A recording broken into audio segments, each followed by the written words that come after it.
course, how to make it possible for us to have food in our backyards.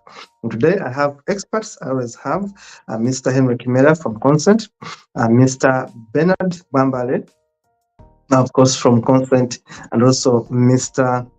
Katende, Mr. Katende from Memago.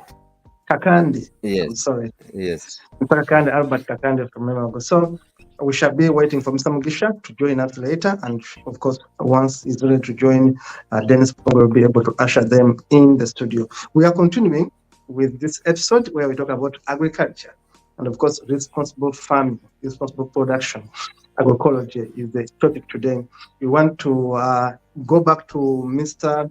Kimera Henry to give us a recap of what we covered in the last show. And we want to thank all our viewers in Ghana, Nigeria, Sierra Leone, Malawi, Zimbabwe, Zambia, those who are sharing our shows and taking interest in liking them, and of course, learning something from them. We are happy that we're doing that. Please continue. Mr. Kimera, we would like to hear from you. Give us a recap, but also give us a background for today's show.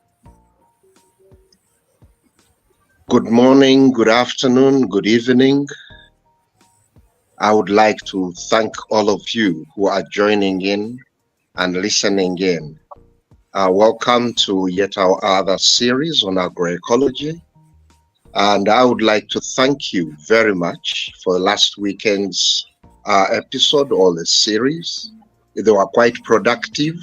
And I would like to thank you very much for joining in and helping us to further push agroecology awareness and looking at aspects to do with soil health or soil fertility using natural resources. So colleagues, though the feedback that we got, the messages that came in were quite rich and the show was quite practical for all other people, and it was a great inspiration. So colleagues, I would like to thank Albert Kakande. I would like to thank Richard Mugisha. Julius, it is unfortunate we were not able to join in. I would also like to thank our colleagues at Pelham who managed to bring all our colleagues together so that we share the different aspects. Our listeners, last Saturday, we looked at agroecology, its practices, and how it can transform nature and how it can help to regenerate or regenerate soil to good health. And we are greatly honored that we wish to continue with the same for the whole month of April, and also go into the same linking up with organic in the month of May. So colleagues, you're most welcome once again. And I would like to welcome again Mr. Albert Kakande, and also the others who are still trying to join in. Bernard, you're most welcome back. Last weekend you were busy somewhere, still with regards to food safety. So this month or this week, Saturday, we are looking at agroecology. Yes, agroecology, realities, resilience, and production.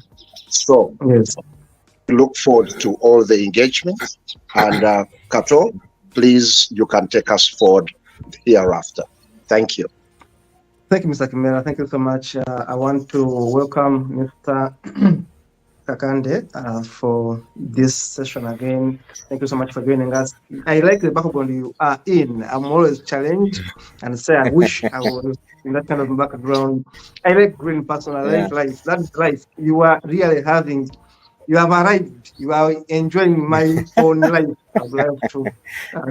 I know. I love gardening. I love that environment. So, Mr. Kakande, how about you greet our viewers, and of course, you talk briefly about Memago, and then we shall be able to have a go at it. Mr. Kakande, most welcome. All right. Good afternoon, our viewers. Thanks for joining us again for yet another exciting agroecological talk. Agroecology, organic. It's member of Agroecology PGS group here. That's the group I lead. It's a group of organic agriculture practitioners, agroecology implementers, and enthusiasts. We are based in Wachiso here, and we try to put a brick onto the change, the paradigm shift from a degraded land, from a climate wasted environment to a conserved and resilient ecosystem for our health, the health of the plants, the health of the soil, and all the creatures that God created us and gave us dominion over. So welcome for today's episode. Good to see you again. Thank you so much, Mr. Kakande. You are doing a great job. And of course, I want you to remind us what is PGS before we go to Wambale. PGS, this is in organic agriculture, when we are looking at quality assurance for the market, for the consumer. Before we go to bigger bodies, certifying bodies of the countries, of the states, we look at the level, farmer level quality assurance systems. And PGS is participatory guarantee system. Now, this is an IFOAM approved system that guarantees organic agriculture quality for produce for farmers. Now, PGS works on principles of trust, working together, collective marketing, to ensure that what we bring to the market organically for the consumer is actually organic and is actually of quality. So we work in groups. PGS works with farmers of maximum 30 members, such that each farmer is the supervisor of the other, such that there is no mess up in the process of creating a product or bringing a product on market for the farmer. If we say we are not using any agrochemical, farmer A should have an eye on farmer B. Farmer B should have an eye on farmer X. If I put a knapsack on the back, my immediate supervisor should be my group mate, asking me what is in that knapsack, and then I will say, no, it is the organic pesticide which we made the other time as a group. So I'm going to deal with the pests that have attacked my vegetable, something like that. So that is PGS. It is a quality assurance system for organic agriculture at farmer level.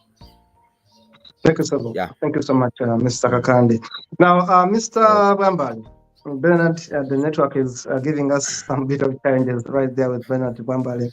But of course, our viewers know that we do live streaming and we rely on the network connectivity of someone's location. So you bear with us. Now, I want to go to Mr. Kimera Henry. Mr. Kimera Henry, as an expert on these issues we're talking about agroecology, for the sake of our viewers joining us, because I know each show there are those who are joining us for the first time, let us revisit briefly what is agroecology and why is it so important right now for people, especially in Africa, where our production of food is going down. Why is it that we must talk about agroecology today? Thank you very much, Kato. Why is it very important that we need to look into our food production systems? And you will appreciate that there are many forms of food production and very different approaches. It is very important, given the climate change challenges, given many other aspects that environmental degradation, a lot of human activity. When you look at aspects of rearing, and people are doing industrial farming, where they were basing on populations that with the big populations, we needed to increase production. But most of the times, the production is unsustainable in one way or another. So it is very important that to increase and bring about safe food is always good to look into sustainable ways, both production of food in urban in rural, urban, and urban areas. Like behind me, I'm seated. Akande, you prompted me to where I'm seated to look for a small plot where there is an agriculture. One has In fact, got I love your background. spices, shrubs. Yes, because Kakande prompted me to do I that. was about to comment So, about and your beautiful background. yes, and then to go At where least a they are banana. a few banana trees.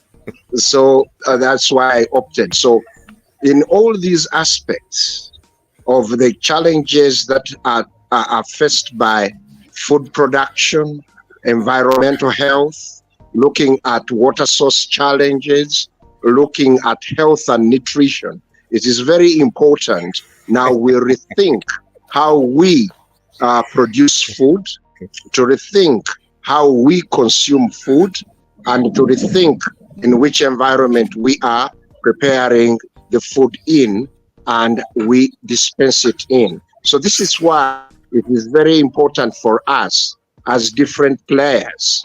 Not only farmers should think about it, policymakers should think about it, the business community should think about it, and us, the consumers, we need to think and think positively for where the food comes from and how we access it, how we prepare it.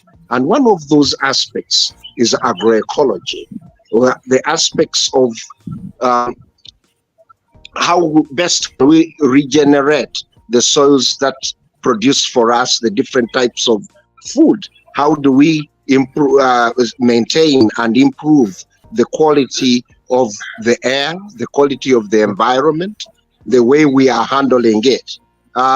Some of the most important things that now we can look at as consumers, policymakers, and so forth, and picking up from what Mr. Kakande said, the participatory guarantee system would need to see if the food is produced agroecologically well, how do we handle it up to the stomach?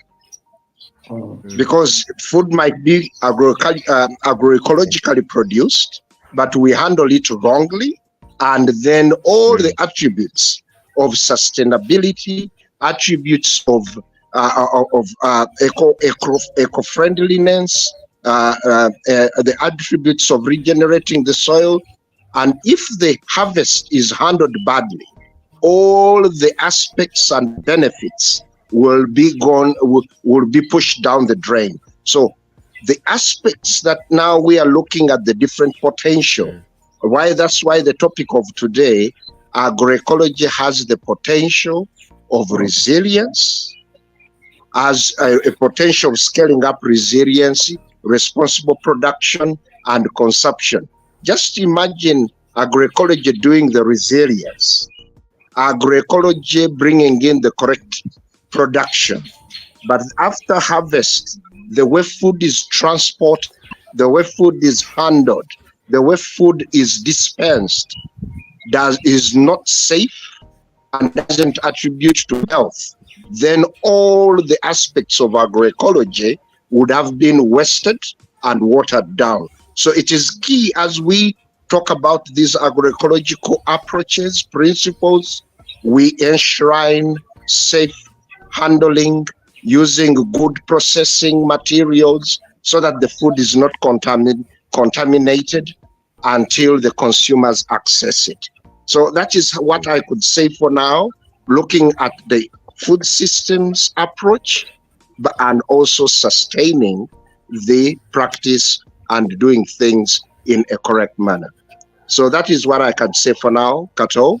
And my colleague Bernard and Mr. Kakande can add on from that angle. Thank you. Thank you so much, Mr. Kimera. Mr. Bernard Bambani, back to you now. I think I can see you properly. Your network is right there. Very good one. Now, Bambani, if you can hear me, I would like you to share with our viewers your perception, your understanding of the issue of agroecology and why it's important today in Africa to adopt it. Why should we go agroecology in Africa, and why our farmers, our viewers must take it seriously? What's your take on that?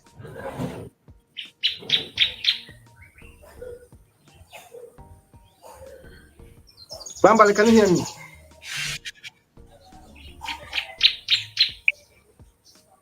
Bambali, I can't hear you, but I can see you.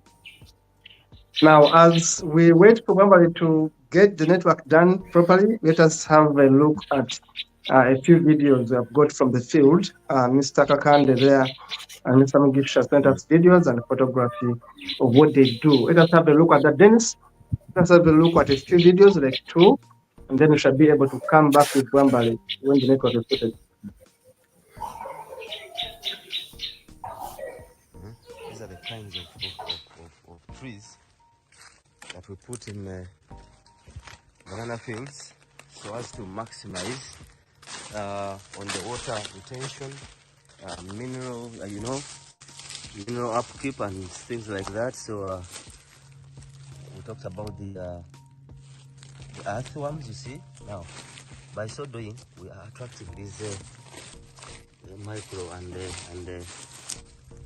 other organisms into the soil, incorporated into the soil,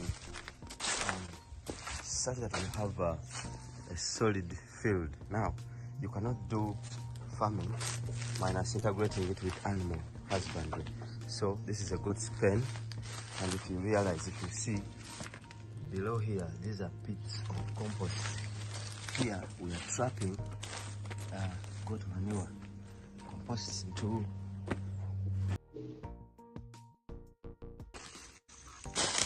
So like we saw last week, we looked at how we can conserve the soil. Basically, we are talking about soil health. And we said, if we go back to the indigenous knowledge of how our grandfathers used to conserve the soil and maintain the health, I talked about trees like albizia. These are the kind of trees that used to be planted in a banana plantation. Now, I've visited one of my farmers. Remember I told you we are in Mende sub-county where MEMAG operates. So this is typical of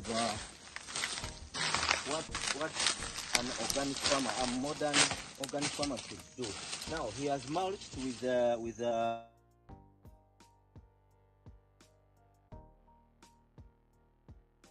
Yeah, we can see a beautiful garden right there. We can see bananas, but with well mulched grounds. It's all covered well, so it means can maintain water in the maize straw. ground. When we Now have a look at remember that we were video, making you see organic the fertilizer. importance Maize of straw and cob are one covering of the your soil. richest in potassium and phosphorus. Now, like I was saying, if we are to build the soil, if you want to build the soil profile, in the next season, these straws will have broken down. As they rot, they break down and they make part of the soil profile. Now, all the ingredients in this are being built into the soil, and you're building to the health of the soil. Hence, having a banana field which would not need a lot of application of manure. Remember, this already is saving almost 50% of the moisture in the water. So the soils are very moist. It will take the whole season without the banana lacking water. So you can see this is what we are talking about. These are the practices we want our farmers to go back to. Remember we said last week, this is not new. This is what has been working. This is what our grandfathers did. So we can go back to such practices. You can see this is the first harvest. This is the first fruit. These are the first fruit. It's a new banana field, but it's well catered for organically, agroecologically. I mean, we are seeing synergies here. So this is what we meant by conserving water in the banana field by mulching. Now, the next thing we are going to see is our farmer doing trenches, because you can see the slope is coming up, the water is running downwards. So we are going to construct A-frame trenches, which will trap the water, bring it into the field, keep it, conserve it, while the mulching maintains the moisture in there. So this is what we do in Maine, the sub-county particularly. And so proceeding with The what we sub-county. saw the other time, how agroecology and agroecological practices really help in soil health. We looked at mulching. If you see, during those days of our grandparents, our forefathers, these are the stems of the bananas themselves. So the moment they cut down a ripe banana, a ready banana, the stems were split up to cover the ground. Like you can see, it is the very stems that we use to mulch, to cover the ground. Now, this ensures there is moisture in the soil. So this is the simplest a farmer can do. Yeah? With time, you can see they are degrading, they are breaking down. Now, the more they degrade, the more they break down, the more humus they make. You see? So besides adding other manures, this is now farmyard. This is farmyard manure. So on top of that, cover mulching. We looked at the maize straws, how we use them to mulch. So they are breaking down. This is now rotting, breaking down, becoming part of the soil. You see? So if you could see how we integrate again other crops, intercropping. So this is all about agroecology now. There must be several plants. For animals, we have aloe vera here. We have coriander as feed. So these are integrated into the same garden. So agroecology is all about synergies. I mean, different things surviving in the same ecosystem. Now this is ficus. These are the kinds of trees that we put in banana fields so as to maximize on the water retention, mineral, mineral upkeep and things like that. So we talked about the earthworms, you see. Now, by so doing, we are attracting these micro and other organisms into the soil, incorporated into the soil, such that. Thank you so much. Now, you cannot do farming minus integrating it with animal husbandry. So this is a goat's pen, and if you realize, if you see below here, these are pits of compost. Here we are trapping goat manure, compost into pits, compost pits. So after this, we are able to make our solid manure that is going to feed the banana field. So by so doing this, we are sure our soil is going to be enhanced, healthy, and hence having healthy health soils and health foods and health people. So these are practices that we must do. We must encourage our people to do because they are simple. These practices have been around for years. We just need to revisit our minds and take off the veil of artificial ways of doing things. We must then we shall ensure our ecosystems are living, ecosystems are alive. You see? Thank you so much, Mr. Kakande. That was an education to me and all those interested in agriculture. Of course, we grew up seeing these things, but we are abandoning them. Today, we have seen again what our colleagues are doing in Uganda. And that was really a big lesson for those interested in saving and conserving their land, their soil. To me, it was a lesson because you grew up seeing that, and we never lacked food. Today, we want to go and buy fertilizers, buy whatever, and we can keep water right inside our soils. Because I saw the importance of covering your soil. That is mulching. If I remember my agriculture, that is mulching. Yes. So now, to me, it was a lesson, and of course, the integration of rearing animals like goats, and then with how you can harness that production of goats, cows, sheep, whatever you have with your soils. To me, that's the way to go. Look at the bananas; they were so green. The stems were so live. That is life. And I do think that if we go back to the basics, we are going to have food back in our backyards. Mr. Bambale, you are most welcome. Thank Of course, you.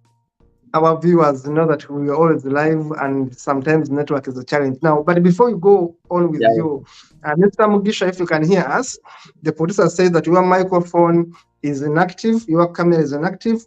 Please, may you exit. Leave the platform. It's going to put you back. If you can leave the platform and join again, perhaps you're going to be able to sail through. Mr. Mugisha, if you can hear us, or if anyone can send you a message, please leave the platform, then we get you back. Your microphone is inactive and your camera is inactive. Now, that is it. Mr. Bernard, we are looking Yes, at please. ways to put we are looking at ways this program is basically to help our farmers, including myself, including ourselves here. How do we keep food in our gardens? How do we avoid food shortages? Because there is a food slavery, if I can put it that way, where we are depending on the market to buy food when we have land. Why should someone in Busiro, in Buganda, in Kabarole, in Kasese buy food? Because even when we have just a quarter acre of land, you can have enough food. I'm seeing Mr. Kimera where he is in his backyard. I'm seeing bananas. I'm seeing food. I'm seeing we're utilizing that ground you have. I'm seeing Mr. Kakanda and I'm admiring there are all sorts of fruits. I mean, why should we in Africa lack food?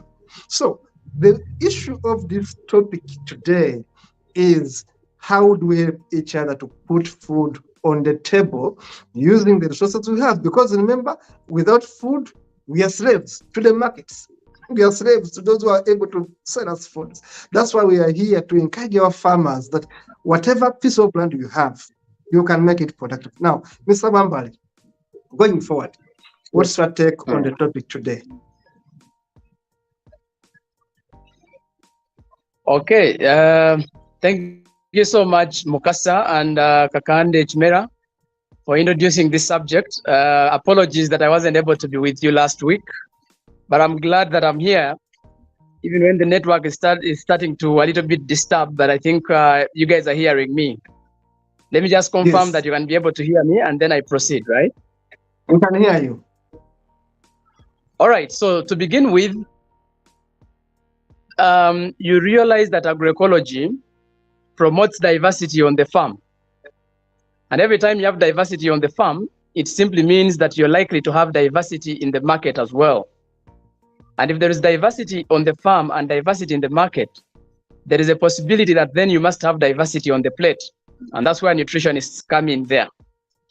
To ascertain that every time you have diversity on your farm, you can guarantee diversity on your plate. Many of our children and many of our household members are actually suffering from malnutrition just because of mono diets. And why mono diets? Just because agroecology has disappeared from the narrative that we are supposed to be speaking about. And also, we need to reflect on why is agroecology or diversification of farms dying out. The issue is about the demand for food items, which are actually produced as monocrops. Look at an example. If in our schools, we have more than 17 million people in school in Uganda, and each one of them is consuming at least 3 plates of food per day, breakfast, lunch, and dinner. But all of them are eating maize and beans. So it's posho and beans. So meaning that many people, because there is available market of these 2 monocrops from the schools, people are not thinking about diversification of their farms because they are sure if I have 2 acres of land of maize, then I have market for the schools. So we're asking ourselves, why can't schools also start having diverse diets? If the schools had diverse diets, it means that the diversification of farms would come in handy because people would be producing diversity of food on their farms because they have ready market given the aspects of the schools and other institutions of learning and the army and the police who are actually ever feeding on monotonous diets. So as part of promoting agroecology, we would think that let us first have demand for diversity on our plates, so that the demand on diversity on the plate will stimulate diversity on the farm, because the demand and supply has to come in handy here. But as a matter of fact, I know that we have diversification of farms, but the farms which are agroecological, which are adhering to agroecological principles, are actually very few in most of our countries. And so they may not sustain the entire country, because many of the farmers have run away from the realities of agroecology, diversification of farms, to other things, monocropping. And that's where the challenge is. And that is why many people are starving. You find that a community is planting one kind of food because they are running away from agroecology. You find a whole community planting maize. So where will they get potatoes? Where will they get banana? Where will they get Irish? Where will they get beans? So at the end of the day, you find that malnutrition in this country or in our African countries could have an association with running away from the realities of agroecology. And that is the reason why agroecology must be refocused, and we start encouraging our people to come back to the real things of agroecology. If you look at agroecological principles, you're dealing with nature, and nature is sustaining itself. You have birds, you have rabbits, you have chicken, and every other thing. So you have both plant and animal sources of food, unlike people who are doing monocropping. But also we have to ask ourselves, why are people running away from monocropping? People do not want to go slow.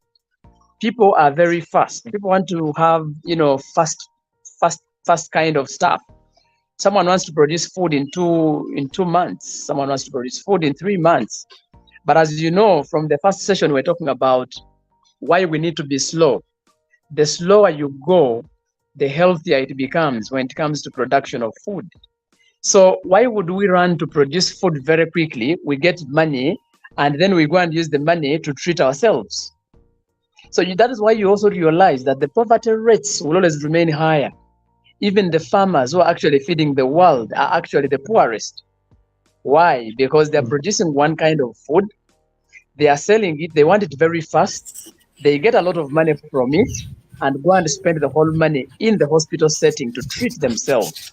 And this is where the aspects of issues are. So as a matter of fact, we need to think about some bit of how do we encourage our communities to actually produce diverse food, which will certainly diversify the markets and which will certainly diversify the plates. And actually, if everybody was doing some bit of agroecology here and there will be minimal cases of malnutrition, because the household will be having a lot of food to eat. But the challenge is that the moment people started running away from the realities of agroecology and ran away to monoproduction, they end up having fertilizers, a lot of manure, because they are rather synthetic chemical compounds being used, because the nature is not dealing with itself. Also, when you look at people who are not practicing agroecology, there's a lot of mess that we are undergoing currently. You realize that you cannot produce anything unless you have fertilizers. Why is that so? Because the microorganisms in the soil that were facilitating growth and development of our plants are no longer there. They have been killed by the chemicals that we're actually using. And so at the end of the day, you go into synthetic production, you contribute to the disease burden of the country, you contribute to the poverty rates of this country, and also you contribute to people having unable to access food.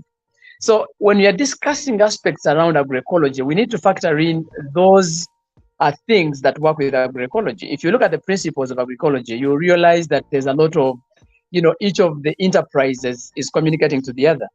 In the situations where you no longer have birds, but you have rabbits or other things, they can be able to actually hold you at ransom. You're able to get resources amidst. So it means that once you have diversity on your farm, courtesy of agroecology, you're able to have numerous things interacting. Poverty goes away, because if you don't have food to sell, you have a goat, you can sell a goat. If you don't have a goat, you can go into the rabbitry and pick up something. You can never sleep hungry because you have a lot of food there, etc. So I think that we need to rethink the nature and the way we talk about agroecology, and it has to be backed up with support from government. The environment under which we are operating should be clear, but also where are agroecological agroecological farmers getting the market for their produce has to come in handy. How do we advertise agroecological products? Every time I go on TV, I see only wrong food being advertised. The agroecologically produced food is never advertised. How would people know that actually this food still exists? And that's why the guys who are doing synthetic are more or less competing, because they have the money, but also they are able to advertise it. While us who have agroecological products, we are not advertising them. So I think there is a lot of stuff that we need to undertake to make sure that agroecology comes back on record of this country and across the countries of Africa. Let us promote it. Let us make sure we live agroecology. I told you last time, when partners who are doing agroecology are organizing seminars or workshops, why would they give us food which is not agroecologically produced and yet they are promoting agroecology? We need to speak agroecology from the realities, but also we need to promote it so that people can have access to agroecological products. Agroecological products must be branded so that everybody knows where we can pick them and how we can actually have access to them, and the cost of those products. Actually, you realize that the cost of agroecological products is a little bit higher than the synthetic. Why? Because you're actually buying life. You are not just buying food, you're buying life. So basically, I think that is it for now. I think I'll be building on what the colleagues will be talking about. But of course, as Henry says, we need to think about how do we ensure that food which is agroecologically produced remains safe across the value chain. So I think at all for now, those are some of the bit of insights that I can bring on board for members to add on, and we continue discussing the subject. Thank you. Thank you very much, Mr. Blambari. Thank you so much, Mr. Blambari. Now, Mr. Julius Echedu has a problem. If anyone can reach him, his microphone and camera is not active at all. I think we had to help him understand how to join the studio, but this was not done in advance. But if someone can tell him to activate his camera and microphone or leave the platform, then join the studio again later and also activate his microphone and camera. Mr. Julius Echedu, if anyone can reach you, or if you can hear us, please, you are in the studio, but we cannot let you in because you haven't activated your microphone and camera. Now, having said that, we are going to continue with Mr. Kakande. Mr. Kakande, you took us back to our old days. There's someone called Aisha Ntabadde. I sent a very beautiful message there saying that your work, this is the message here, that the video took me back to the old days of my childhood. We could help Mama cover the plantations, keep it up. We need to watch more of such videos shared. You see that positive energy. Thank you so much, Aisha Ntabadde. Thank you so much. Now, honestly, you took me back because I call myself a villager. I was born in Kampala, but whenever I went to the village, I loved my village life even more. My grandparents used to cover. See, these are the videos. You can see they used to cover the gardens, the plantations with lots of stuff like that. You know, you get the banana stems, you split them up, you cover your garden, and our gardens used to yield beautiful, bigger bunches of bananas. Today, we have abandoned that kind of thing. You look at this ground here, it's healthy because when it rains, it's going to retain water. Now, we need to go back to this. When Asha sent this message, it reached the bottom of my heart too, because it was reminding me of how we used to do it in the villages. Today, we are all into buying fertilizers. We are all into spraying and all this kind of thing. But we could go back to the basics of how we could lack food. I remember my grandparents used to have enough food for our home, but also to sell. Today, it's a bit the reverse. For them, they are dead, but for us who took over from them are the most hopeless ones. We no longer have enough food. We are always crying. How can you cry when you have 1 acre of land? When people have a quarter of your land and are producing enough food, in the countries which have less land, they are using that little land they have. Israel is an example. Because they know how to harness their land. To me, this is the lesson. Mr. Kakada, back to you. Take us through, people want to really go back to the basics. What can we do to ensure that we have the basics, to ensure that we have enough food for our families and of course for the market? Take us through those basics to tell the farmers in your trainings. Yes, Bwana Kato, looking at the basics, like Bernard said, it starts with simple steps, you know, and I always tell people, for you to go organic, for you to go agroecological, it starts with the mind. If your mind switches on that I need a field that is organic, agroecological, healthy, hence I'm going to eat something healthy, it starts in the mind. The problem we have, like I said last week, there's a lot of pressure. And Bernard has hinted about it. People are no longer patient. You know, when you define what organic agriculture could be, I mean, these are practices we do on our land today that will not compromise on the generations to come. Now, what I'm doing on my land today, can it be resilient enough that my grandson will find the same land as active as it is now? If you put it in your mind that what I'm doing on the ground cannot last 3 years, then you better think again, better cancel yourself and revisit these simple practices, because it will be very shameful if I am doing farming on a piece of land, a 50 by 100 piece of plot, and I am investing a lot in agrochemical inputs, fertilizer, this, pesticide, this, insecticide, this.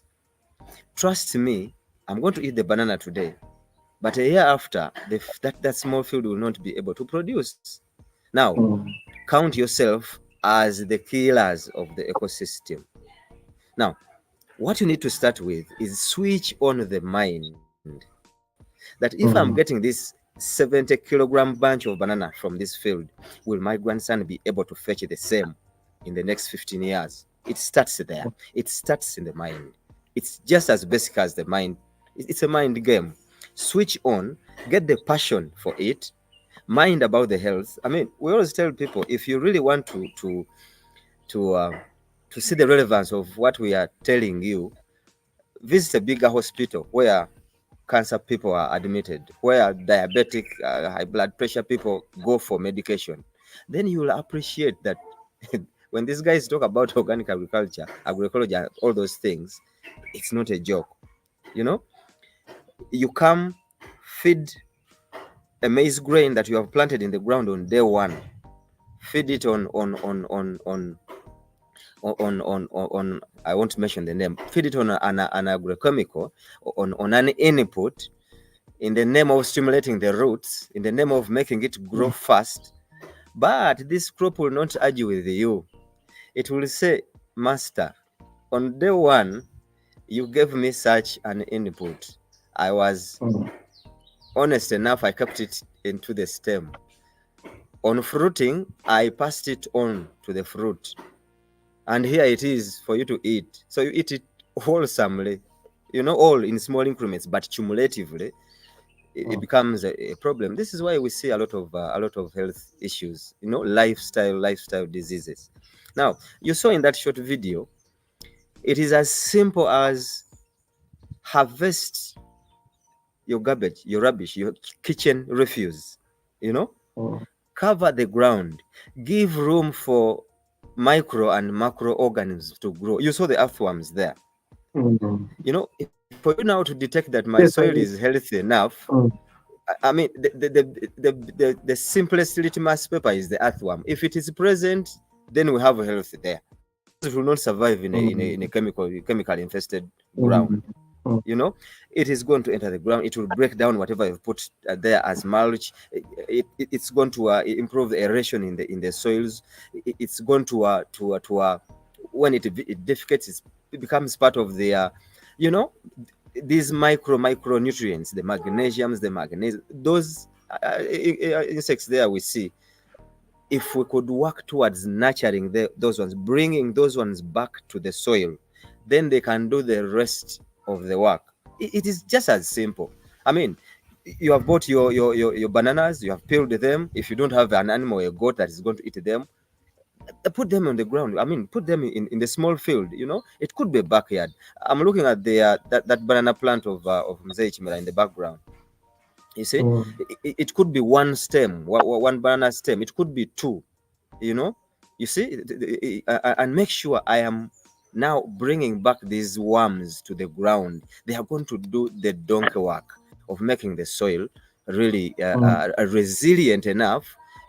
In such a soil where you find those worms there, I can cultivate year in, year out, doing the same practice. When the leaves fall, these microorganisms, these earthworms, these crickets, these termites will be breaking them down and creating more soil for me. You see?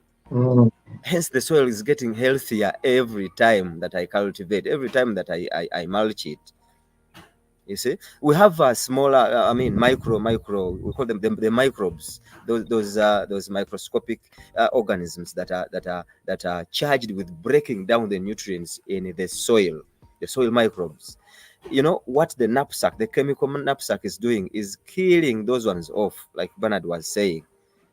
We have ways of culturing them, inviting them, growing them again, and planting them back to the soil.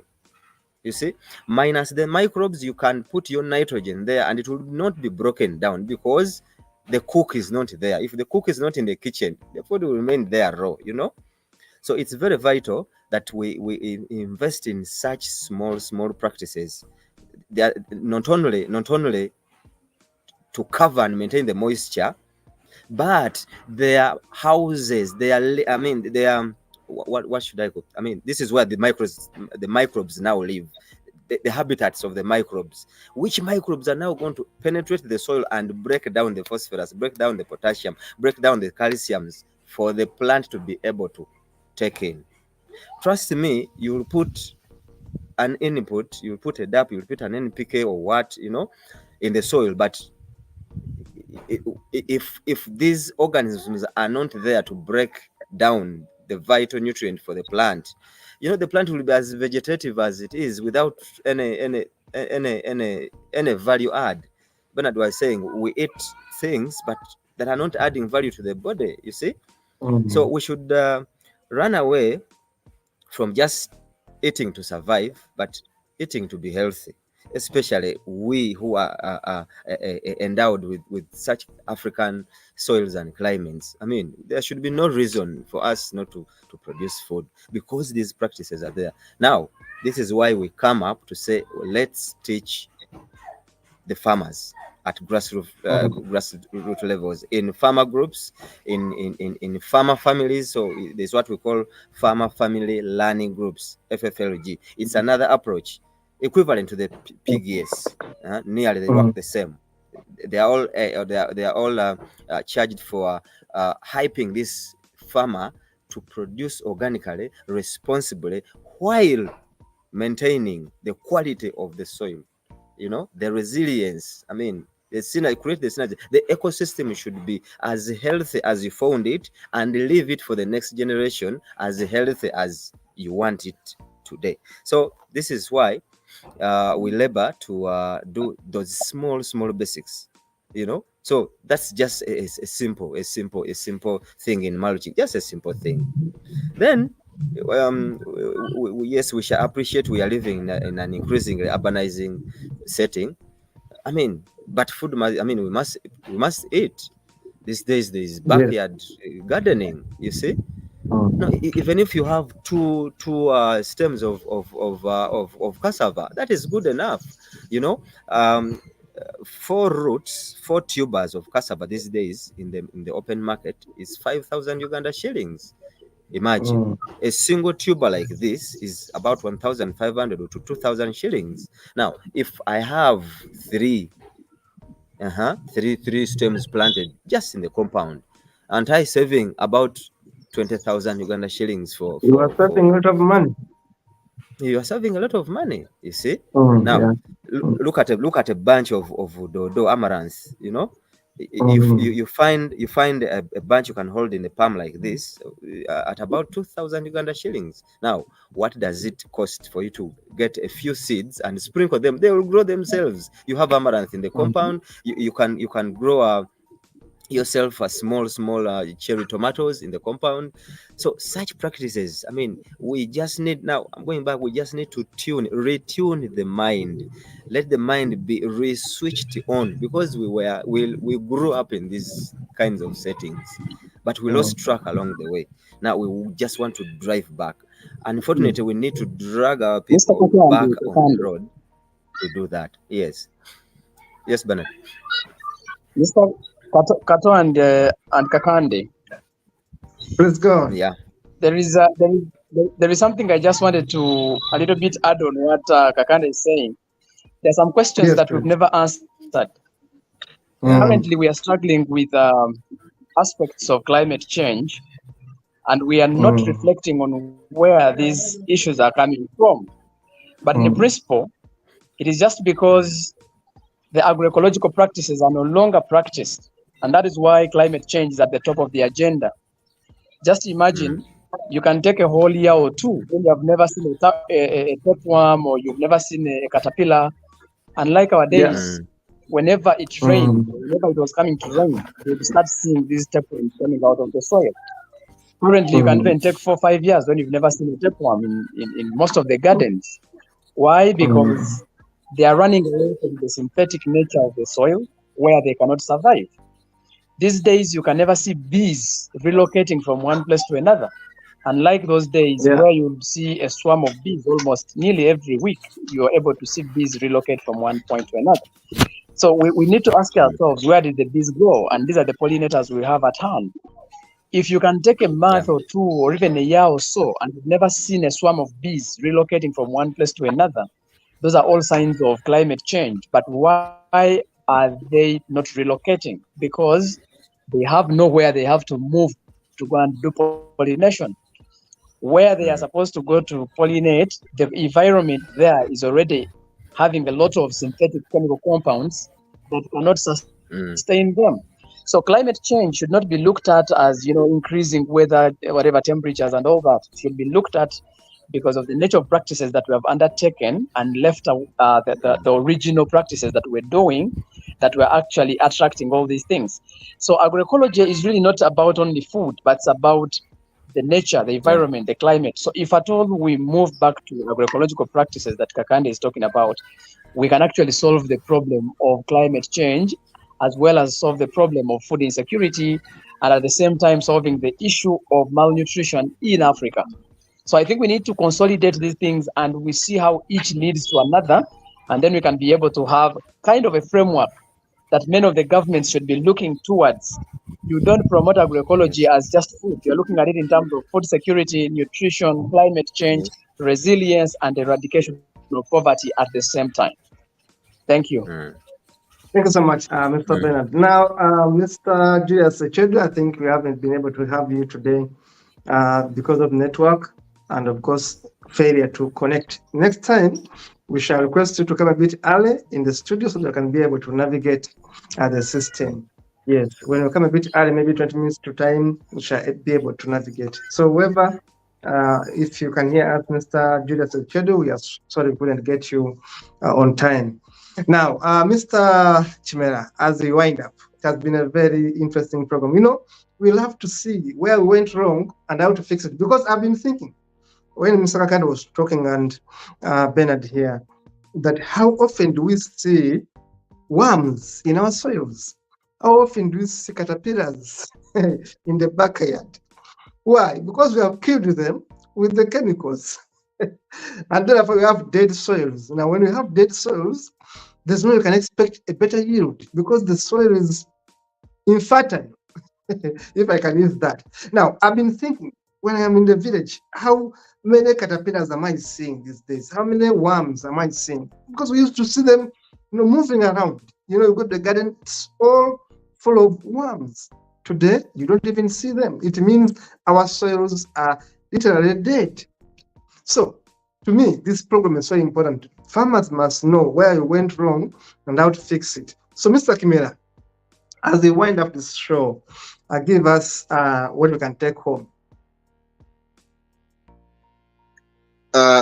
Thank you very much, Kakande. Thank you very much, Bwambale, Kato. What we can take home comes in from Kakande, Bernard, and you, Kato, for your inquisitiveness and reminders. Also comes in from Asha, encouraging and inspiring, going back. I like the way Kakande said it. I like the way Wambale said it. We used to practice agroecology so many years ago. Then modernity led us to abandon it. But those who abandoned agroecology before and then led us in what they call modernity are the ones now telling us to go back to what we used to do. So that means that we have the knowledge, the skill, the experience.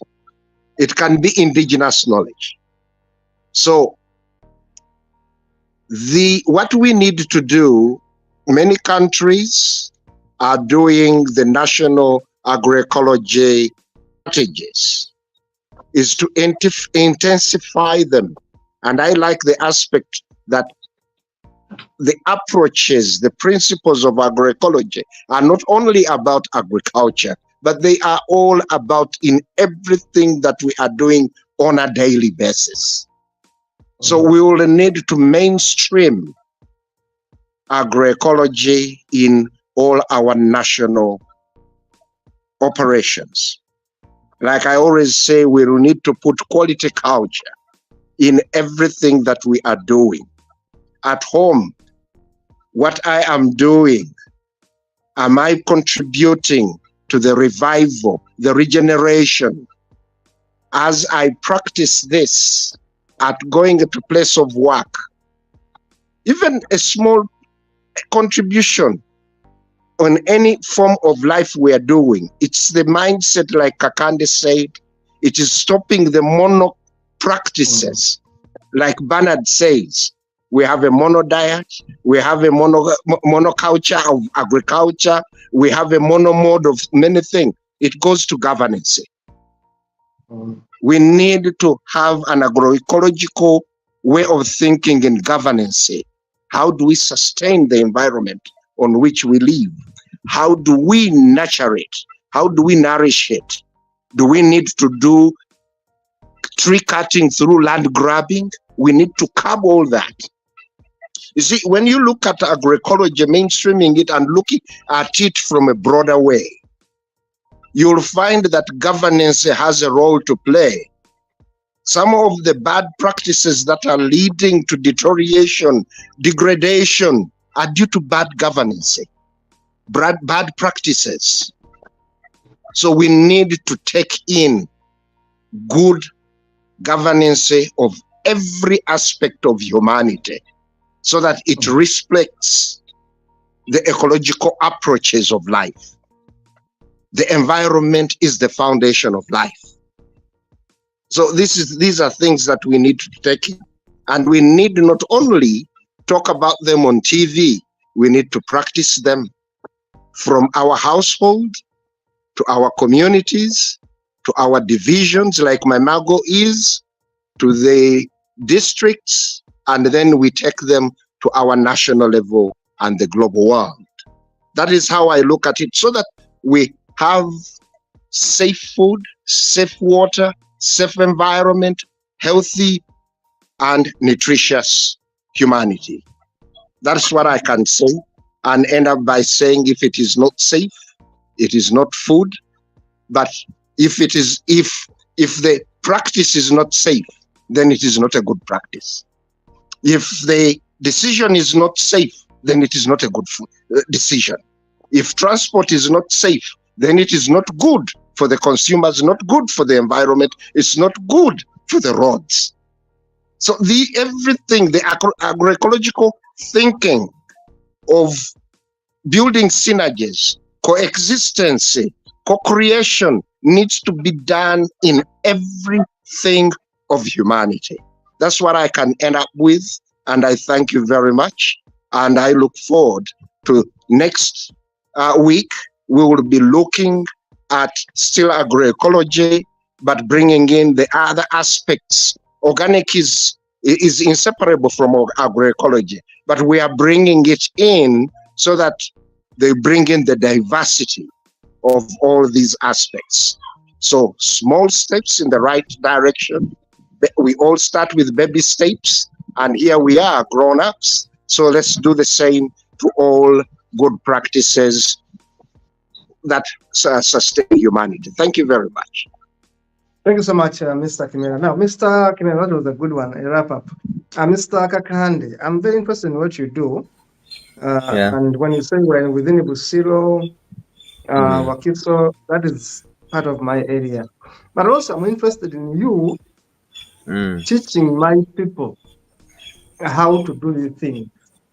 Yes. And when I say my people, of course, in Africa, they are learning right online, but also in Uganda, if there is that kind of component where you can also go and we link you with farmers. Yes. If we have that kind of outreach, we link with farmers, go train them. Do that. Yeah. Because that's the kind of thing we want. Because we want to talk, but also do action. That's why I was requesting, please show us some videos. I'm happy you showed us those videos. Now, next time I'm going to request you, please show us how to make manure, how to use locally made pesticides, the way you used to use them. Someone should show us so that we can be able to know. Let us not go to the market to buy chemicals. We can use this. You take us through these processes and we see, then we can be able to adopt. Now, going forward, you talked about an area where we were and the soils were so bad, full of stones and all that stuff. And you somehow transform them into something useful. Now, as we leave this platform today, I'd like you to share with our viewers your parting shot. But of course, hoping that next week we shall be with you, talk more about the next steps towards organic farming. So, Mr. Kakande, back to you. Yeah, my parting shot today, of course, to start with the it's a consultancy. We do it quite often, farm setup and training, fertilizer making, manufacturing. We quite do it on farm. Invite us and teach your workers to do it. Before you forget, now if I want to do it for the people in diaspora, because I want to connect them with you. Now, I'm not in Uganda, and I know other people are not in Uganda, but they have their soils, they have their farms, they have their gardens, they have their 1 acre, 2 acres. You can do that work for them. Someone is on there, simply agrees with you. You go there, do the planting, do everything. You can do that as a consultancy. Exactly, because that's what we aim at doing. We aim at scaling up this thing. So you hire us, we go 2 weeks ago. Then I'm saying business for you and your team. Hey, anyway, that's a good news there. Let us have your parting shot. My parting shot, of course, small steps in the right direction will get us there. Let us get tuned. Let us get fed up of lifestyle diseases. If we get fed up of them, we shall then go back to doing the best things. Of course, I can't part without encouraging us to go back to the indigenous food now. You see, because the real health now is in there. You see, take some cocoyam, take some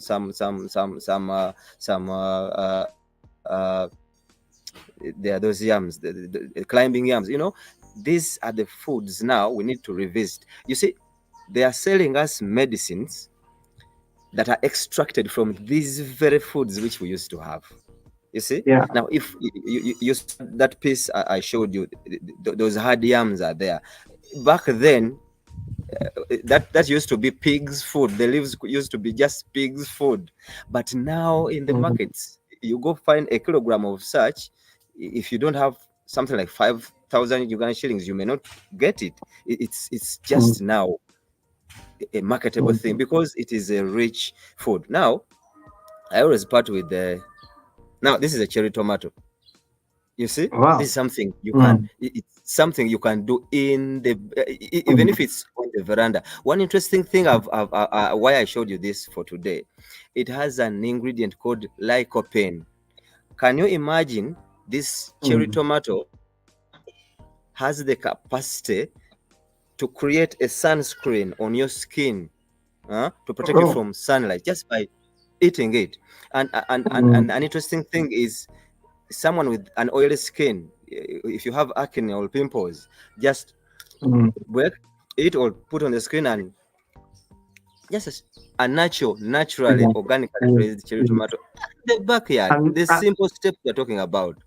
And that's how our grandparents were able to live for 100 years. Anyway, by eating healthy, we have diverted from eating healthy. We are buying things which are not good for us.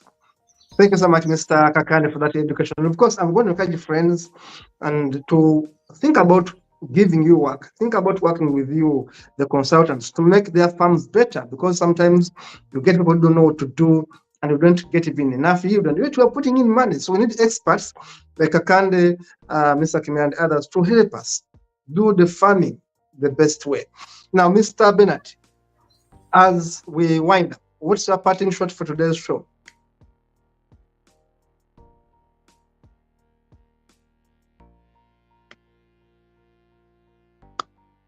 Bernard, you are muted. I can't hear you at all.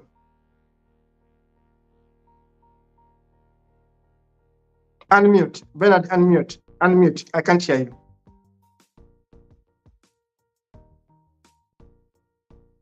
Bernard, unmute. I think you are trying, but yeah, unmute. Unmute yourself. I can't hear you. Bernard, unmute. Yeah, go ahead, please. Bernard, we are looking forward to getting you as you give us your parting shot, and we shall be out of here for today. Bernard, still waiting for you, but as you come back, or wait for you, let us have Mr. Kimera for your parting shot. Mr. Kimera? Yes. Yeah, my parting shot as Bernard comes on, it's not very different. We were driving in with Bernard yesterday, coming in from Mbale, and I would like to concur with Mr. Kakande.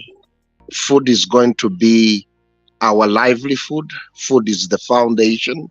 But we look, as we drive along these community roads, how people abuse the food, how people are, even the monoculture that we are on, the mono diets, will need to be sustained by diversity. So it will be very key. As we talk about road safety, we also talk about food safety. Unfortunately, most of the roads are being used by farmers to dry, or traders to dry their produce. But like I was saying earlier, that just imagine the way the cherry tomato Kakande was chewing it and enjoying it, but somebody picks it up, brings it onto, and just handles it wrongly. All the attributes of agroecology, its organicity, all its nutritious aspects will be gone. So as we continuously advocate and train people, let's make sure that we bring in the attributes of sustainability, but also the responsible consumption needs to come in. How we operate, how we prepare the food, how we serve it, and how we consume it. Because the attributes, all the things that we are saying, once food, the way Kakande is showing us, is handled, and then the bad handling comes in, the bad processing comes in, our campaigns, our awareness, like Paul, you would like your colleagues in the diaspora, if the people who are on their farms handle the food well, and it comes to the market and it is handled badly, then it is all about food loss and food waste. So we'll now need to look at these things from a comprehensive way, that as we are promoting sustainability with the inputs, with the production, with the processing, we need to have it responsible, and the dispensing, and even us, the consumers, to handle the food in our households in a sustainable and responsible way for it to be safe. Thank you very much. I don't know what happened to Bernard. He must have totally failed, but it is, oh, he's coming. Bernard, please take your shot, please. All right, thank you so much, colleagues. The network wanted to misbehave, but I think I'm back. So one thing is that I think I need to end with this. There's always a question that has always failed people: the question of who feeds the world. Who feeds the world? The world is fed by soil. I think that is the best answer we can ever give. So who feeds the world is the soil. So the moment we don't take care of the soil that is feeding us, we are all eligible to dying of hunger, even when the so-called food is available. But as long as the soil is not really well handled, then it is likely not to produce food for the world, and all of us are likely to die. Maybe to the government. Every time you check the budgets of this country or our countries in Africa, you will realize that there is a budget for agriculture. But what is in that budget is actually agriculture input that are actually synthetic. When you look at our budgets, it is very rare that you'll see an appropriate budget for agroecological practices. So it also goes back to government. How do we plan and budget for agroecological agriculture to ensure that people are able to produce safer food, to ensure that farmers are able to have access to extension services that are geared towards improving agroecology, etc. It comes back also to the training. All our extension workers now seem not to understand the subject of agroecology. That is why most of our farmers in the communities are being trained on synthetic production, because our extension workers are also indoctrinated in terms of, synthetic production. So I think we have to go back to the drawing board. How do we build the capacity of agricultural extension workers in the area of agroecology? How do we appreciate it at national level? How do we budget for it and ensure that our people receive inputs that are agroecological, support that is agroecological, so that we can support our farmers to go back to the drawing board of agroecology and promote safer food production, but also safer food for consumption for consumers. I want to thank you, and we catch up again next week. And I'll be grateful again to join the team next Saturday. Thank you. Thank you so much. Thank you so much, Mr. Bernard. Thank you so much, Mr. Henry Kimera. Thank you so much, Mr. Albert Kakande, of course, for those practical videos. And I look forward to seeing more of the hands-on to remind us of what we shall do, what we must do to avoid buying food all our lives. Mr. Kakande, you have something to say? You have something to say as we go? Now I was saying more videos are coming. Actually, the real field, the practical lessons we teach in the field there, we'll be sharing them, and we shall be learning quite a lot from what we can do on our fields. Please do that. Yeah. Because one thing is, it hurts to be buying food when we have land. To me, it's the biggest punishment I have. To buy food when you have land. We never have experts like you to help us get food. So thank you so much, guys. It has been an honor to have you on this show, Mr. Kimera, Mr. Kakande, Mr. Bernard Bambale, and of course, Dennis Bongo in the studio. Thank you so much. Mr. Mugisha was not able to join us because of technicalities, and of course, Mr. Julius Echedu were never able to join us. But hopefully, next Saturday we shall be having them on the show. Thank you so much, everyone watching, for sharing this on Facebook, and whoever is watching, please tell another to watch and know how we can put food on our table. See you in the next show. That will be Saturday. Thank you so much. Bye-bye. It was a great honor.